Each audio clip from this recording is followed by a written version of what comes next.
my name is Linda Cirulli-Burton, and welcome to this channel named Above the Battleground, ACIM.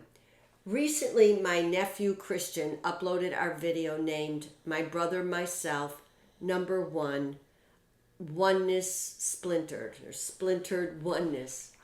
And I always knew we were going to do a follow-up to My Brother, Myself, Splintered to Oneness. Oneness reclaimed, remembered, restored. I can honestly tell you I couldn't think of the right title, so it really turns out that all those words are right. So we're gonna go with everything. And even though I took so many notes off of lesson 181, lesson 183, read through the Journey Through the Workbook published by Ken Wapnick in the Foundation for A Course in Miracles, and I watched videos. Even though I did all of those things in preparation for today's video, something was missing. Something was missing. So I sat in my favorite chair this morning, and all of a sudden there was a download. And the download said, My brother Michael. And as soon as that popped into my mind, I knew that Michael was the centerpiece of this video. That Michael was helping me truly understand what it would mean to reclaim, restore, and remember oneness. And you would need to know that on August 15th of 2020, when I was going to check up on my brother, I found Michael dead in his apartment. And even though his body was gone, so to speak, the great spirit that was my brother Michael is everywhere. And I had forgotten, because of, hurricanes and general craziness, that today, October 14th, would be my brother Michael's birthday. So thank you, Michael, for getting me steered correctly. Above the Battleground is based on the teachings of a spiritual self-study path known as A Course in Miracles. I've been a student of A Course in Miracles for many years, actually since 1992. And still in all, because I am very aware, as generally everybody is, that there seems to be great insanity going on in this 3D world, with divisiveness based on politics, based on religion, divisiveness in friendships. I know I've lost friends, fractured family units. It's a crazy, crazy world in this 3D ego world.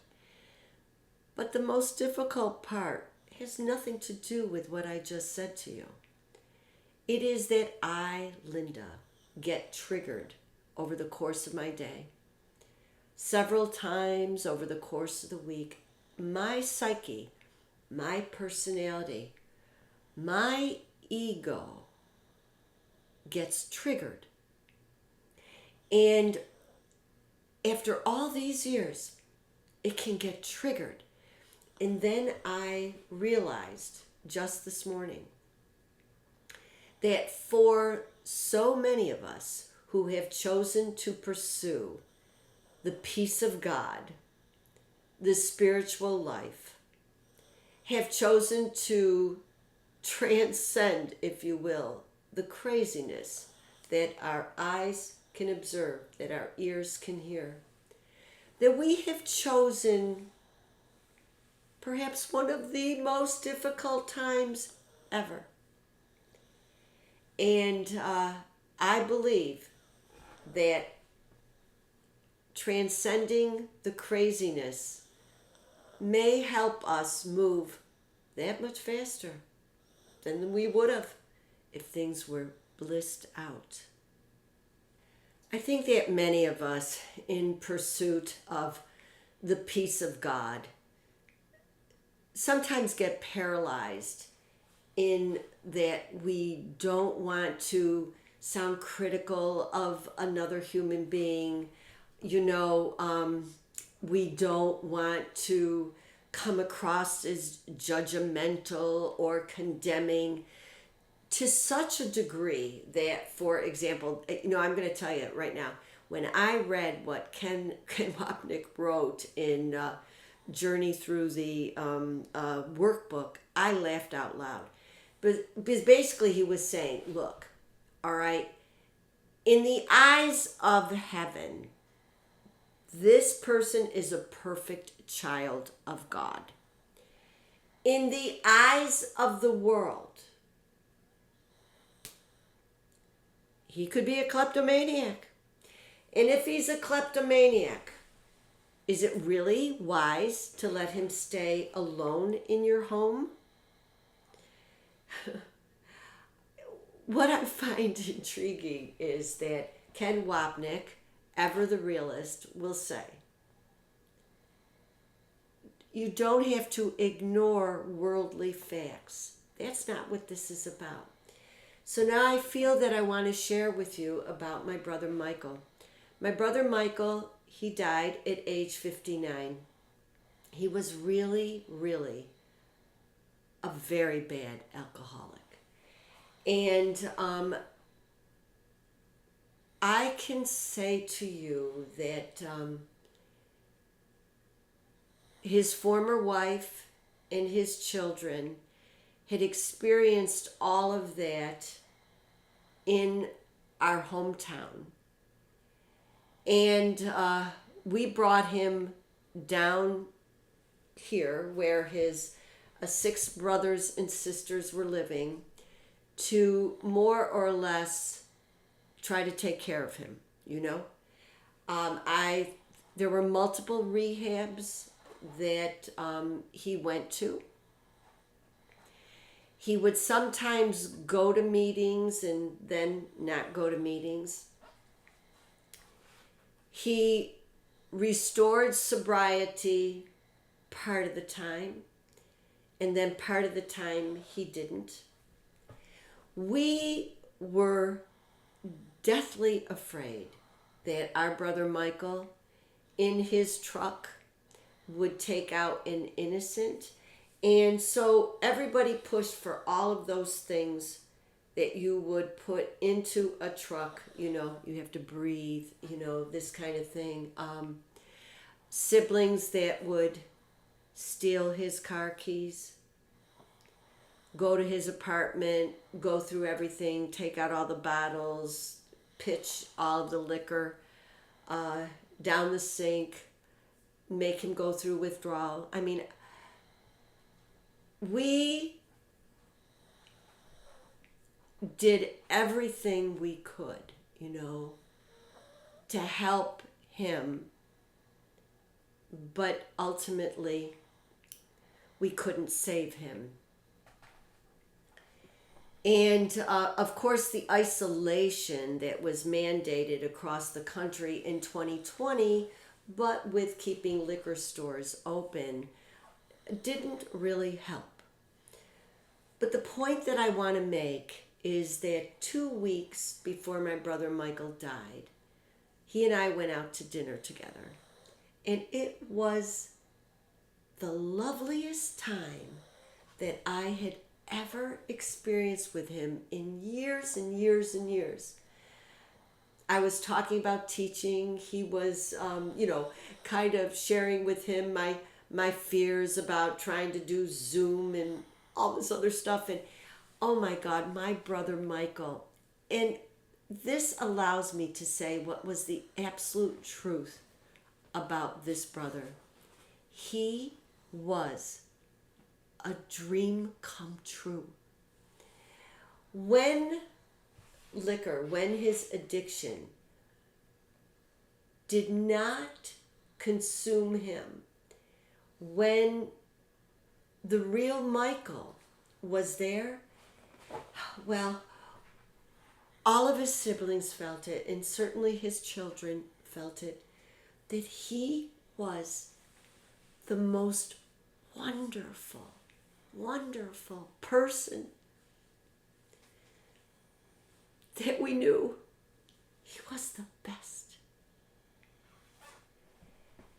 And so I really understood. You couldn't deny the worldly facts. He was a terrible alcoholic, you know. But in the eyes of spirit, in the right mind, because remember, A Course of Miracles is addressing our mind. And when I could get into the right mind, the mind of light, when I could see my brother and the beauty in my brother, it just made me so happy. So let me read to you from the text, chapter 8. The chapter 8 is called The Journey Back. So let me read a little bit to you. When you meet anyone, remember it is a holy encounter. As you see him, you will see yourself. As you treat him, you will treat yourself. As you think of him, you will think of yourself. Never forget this, for in him you will find yourself or lose yourself. Whenever two sons of God meet, they are given another chance of salvation. Do not leave anyone without giving salvation to him and receiving it yourself. For I, meaning Jesus, am always there with you in remembrance of you. And then a little bit later in the following paragraph, he will be imprisoned or released according to your decision, and so will you. Never forget your responsibility to him, because it is your responsibility to yourself. Give him his place in the kingdom, and you will have yours. Now, I read that to you because my brother, myself, does not mean that you ignore what is going on with that ego, in the ego world. No, that is not what is meant by this. But when you can see beyond the ego, when you can transcend and know that this brother is just like you. This brother struggles with his dark side, as you do, as I know I do, and also possesses the mind of spirit. That brother is a child of God, just as you are, just as I am. I know the way that I was ultimately able to see my brother. I mean, it didn't happen overnight. Oh, no. I mean, I'm going to tell you, I was chronically, continually in a rage about him. I was very condemning, very, very attacking and judgmental, and all of that stuff that many of us are when we are confronted with these sorts of issues.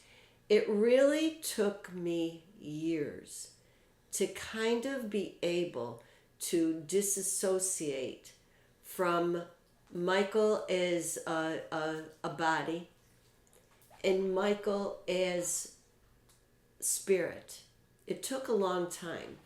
And I will tell you honestly that A Course in Miracles has a very interesting interpretation of when we choose against oneness. How many times have we felt that we were coming close to the breakdown of barriers between yourself and another person, or maybe even globally? I mean, you can even remember when, communism came down, and, teaching used to be really easy. It was those people over there, and then us, we were so wonderful. And I can remember that, when the walls came down, it was like, well, now who do we hate? Who should we hate now? And of course, we have since found out in multiple ways that the ego goes on to find other people, other victims to hate.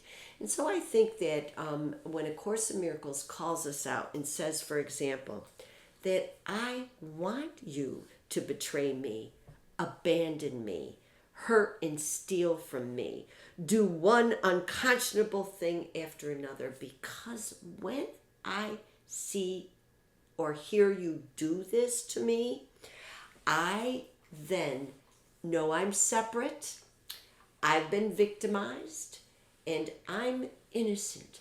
And then we go rushing back to our ego identities, because really, what I think, what A Course in Miracles has helped me to understand, many of us are petrified of oneness. Because oneness, not only does it mean I'm not special, but oneness means that the ego identity of Linda, it's going to melt away. I'm scared. I don't know what's on the other side. And so I cling to my ego identity. There's so many ways to look at this. So many permutations. But the bottom line is, maybe we can only do it, one holy instant at a time, just a little bit at a time. And I've said this before, and I say it again. When we experience the joy that comes from the peeling away of the separateness between me and my brother, and experience that joy, well, you know what? It gets easier and easier to think about giving up that ego identity. And then maybe experiencing what can only be called the happy dream, And the happy dream is one step away from leaving the illusion. Many of us are just not ready. But I think one foot in front of the other, I think we can do it. And I think we'll be so happy that we've done it. So thank you for being with me today, and I look forward to sharing more with you. Thank you.